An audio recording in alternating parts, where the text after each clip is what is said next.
ईसाई मसीह की मेरे मसीह भाई बहनों, आप सभी को स्वागत करती हूँ आज के फिर एक नए वीडियो में। आज का टॉपिक है मसीह लोगों को कैसे दान देना चाहिए। मसीह भाई बहनों को दान देना चाहिए या नहीं देना चाहिए, क्योंकि आज जानेंगे परमेश्वर ने कैसे लोगों को दान देने के विषय में समझाया और कैसे दान की प्रथा परमेश्वर ने चलाई यीशु मसीह के द्वारा। आमीन।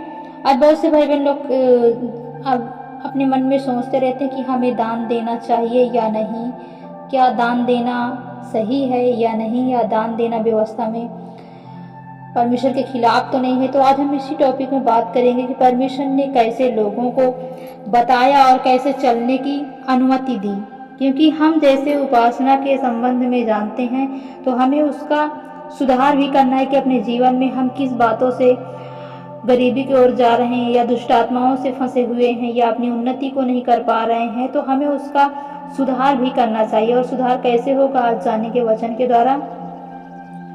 पढ़ेंगे दूसरा इतिहास 31 के 1 से।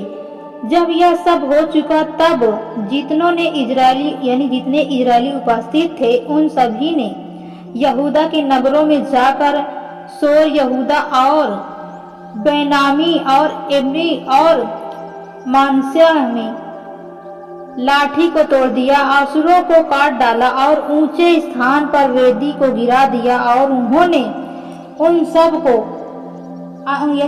का क्या किया, अंत कर दिया। तब सब इजराइल अपने अपने नगर को लौटे, अपनी अपनी निज भूमि में पहुंचे।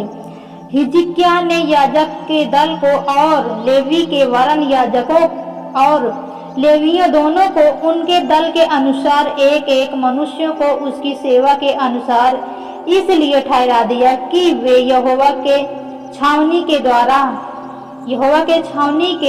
द्वार के भीतर होम बलि, मेल बलि, सेवा टहल, धन्यवाद और स्तुति किया करें। फिर उसने अपने संपत्ति में से राजभाग को होम बलि के लिए ठहरा दिया। किसने ठहरा दिया? हिजकिय्याह याजक ने क्या किया? ठहरा दिया। आप जानेंगे।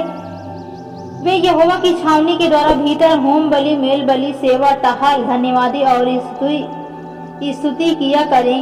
फिर उसने अपनी संपत्ति में से राजभाग को होम बलि के लिए ठहरा दिया, अर्थात सवेरे और सांझ की मेल बलि और विश्राम और नए चांदी के दिन और नियत समय विश्राम और नए चांदी के दोनों और नियमित समय की होम बलि के लिए, जैसे कि यहोवा की व्यवस्था में लिखा है। उसने यरूशलेम में रहने को याजक और लेवियों के उनका भाग देने के लिए आज्ञा दी, ताकि वे यहोवा की व्यवस्था के काम मन लगाकर कर सकें। यह आज्ञा सुनते ही इजरायली अन्य नए दाख, मधु, तेल, मधु आदि खेती की सब भांति के पहले उपज बहुतायत से देने और सब वस्तुओं का दशमांश अधिक मात्रा में लाने लगे। सब वस्तुओं में से वो अधिक दशमांश क्या करने लगे? लाने लगे। कहाँ? परमेश्वर के भवन में वो अधिक दशमांश लाने लगे। जैसे आज हम दान देते हैं तो हमें दशमांश भी निकालना, 10वां अंश जो होता है।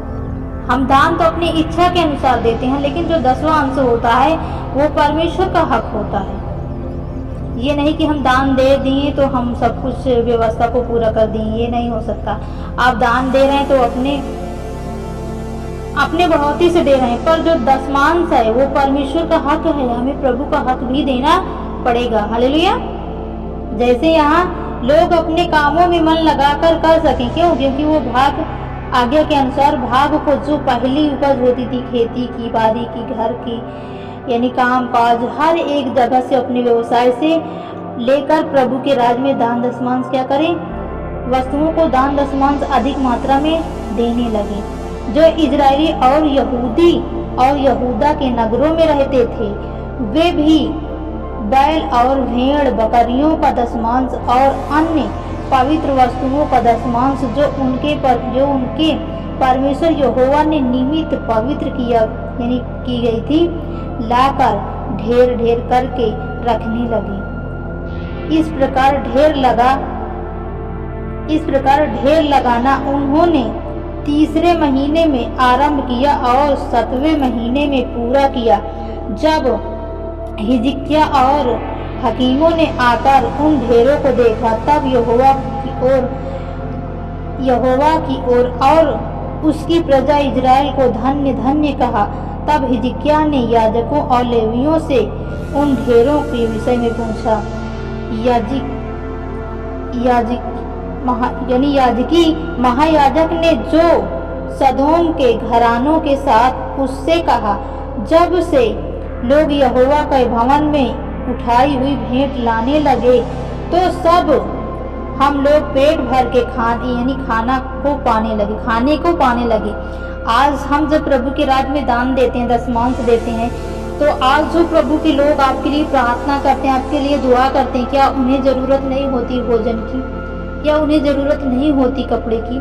क्या उन्हें जरूरत नहीं होती खाना खाने की? क्या उन्हें जरूरत नहीं होती पैसे की? उन्हें भी जरूरत होती है। वो भी आपके लिए प्रार्थना करते हैं, दुआ करते हैं, आपकी सेवा के लिए वो प्रतिदिन प्रार्थना करते हैं। और उन्हें भी भोजन की जरूरत पड़ती है, कपड़े की जरूरत पड़ती है, पैसे की जरूरत पड़ती है। यदि वो हमारे लिए प्रभु से दुआ कर रहे हैं, हमारे लिए इतना कष्ट कर रहे हैं, तो हमें भी तो उनके लिए सोचना है। यहाँ प्रभु का वचन कहता है कि उन्होंने क्या किया? प्रभु के लोगों ने कहा कि जब से लोग अच्छे मन से दान दशमांश देने लगे, तब से हम भर पेट खाना पाते हैं। क्यों? क्योंकि पहले लोग अच्छे मन से दान नहीं देते थे। तो परमेश्वर ने जैसे उनको कड़ा शासन लगाया कि मेरे यानी राज में, जब जैसे यहाँ हिजकिय्याह के द्वारा परमेश्वर ने कहा और लोग वैसे करने लगे, तो जो परमेश्वर के राज में, परमेश्वर के भवन में काम करते थे, वो पेट भर कर खाना खाने लगे, पाने लगे, क्योंकि पहले उन्हें पेट भर खाना नहीं मिलता था। वरन बहुत बचा भी करता था, क्योंकि यहोवा ने अपनी प्रजा को आशीष दी है। और जो शेष रहा गया उसको यहाँ बढ़ाकर ढेर लगाए। जो शेष बच गया उन्होंने परमेश्वर के भवन में ढेर लगा दिया। हिजकिय्याह ने यहोवा के भवन में कोठरियों को तैयार करने की आज्ञा दी और वे तैयार की गईं।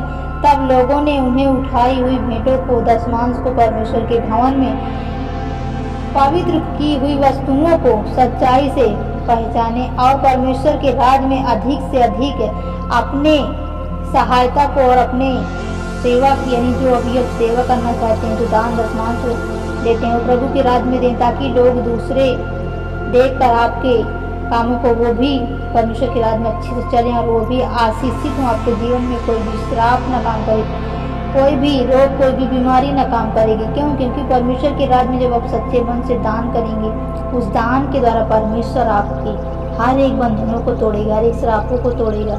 क्योंकि जब आपका मन शुद्ध होगा, आपके जीवन में परमेश्वर की आज्ञाएं पूरी होंगी, तो परमेश्वर के वचन के अनुसार आप आशीषित होंगे। आपके जीवन में परमेश्वर के वचन के अनुसार जो तैयारी है, जो प्लानिंग है, वो पूरी होगी। यीशु के नाम से आमीन।